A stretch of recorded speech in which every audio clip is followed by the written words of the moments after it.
டே 3 of நான் கப்பி form வைக்க போகிறேன். கிளாஸ் பில் நல்லா வளர்ந்துச்சு, அது டப் செட்டப் பண்ணலான்னு சொல்லிட்டு நானும் என் ஃப்ரெண்டெல்லாம் கிளம்பிட்டோம் டப்பு வாங்குறதுக்கு 4 பேர். போயிட்டு தேய்ட்டே இருந்தோம், ஒரு கல்லையும் இல்லை, ஒரே காலை மட்டும் இருந்துச்சு.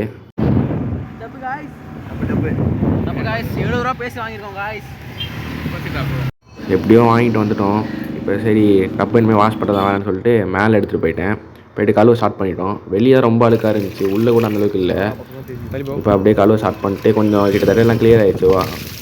சரி இனிமேல் டப் செட்டப் பண்ணுறதுலாம் வேறு. போய் தண்ணி ஃபில் பண்ணிட்டோம்.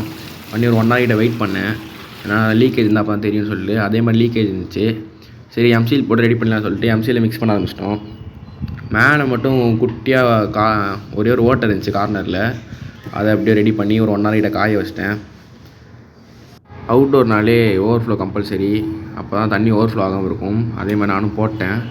தண்ணி ஃபில் பண்ணலாம்னு சொல்லிட்டு ஃபில் பண்ணோம். இப்போ கரெக்டாக இருந்துச்சு. அப்படியே கீழே போயிட்டு எல்லாம் டப்லேருந்து பிளான்ஸை கொஞ்சம் கொஞ்சமாக எடுக்க ஆரம்பிச்சிட்டேன், மேலே போய்ட்டு செட்டப் பண்ணலான்னு. சரி நம்மகிட்ட தான் பாதாம் லீஃப் இருக்கேன்னு சொல்லிட்டு நானும் அதை வாஷ் பண்ணி ரெடி பண்ணிட்டேன். இனிமேல் டப் செட்டப் பண்ணுறது தான் வேலை. மேலே போயிட்டு எல்லாத்தையும் ஆட் பண்ண ஆரம்பிச்சிட்டேன். பிளான்ஸ் எல்லாம் நல்லாவே இருந்துச்சு. இப்போதைக்கு இதுதான் ஆல் ஓவர் செட்டப். மேலேயும் க்ரீன் நெட் போட்டு கவர் பண்ணிட்டேன், அப்போ தான் வாட்டரில் எதுவும் விழக்கூடாதுனால. ஃபிஷ் ஆட் பண்ணுறது நெக்ஸ்ட் வீடியோவில் அப்லோட் பண்ணுறேன். இப்போதைக்கு இதுதான் நம்மளோட ஆல் ஓவர் செட்டப். லெஃப்ட் சைடில் ஃபுல்லாக மொயினா வச்சுருக்கேன். போக அப்படியே டப் செட்டப் பண்ணிட்டே போவேன். அப்போ பார்க்கலாம். இன்றைக்கான வீடியோ அவள் தான். Day 4ல் சந்திப்போம். தேங்க்யூ.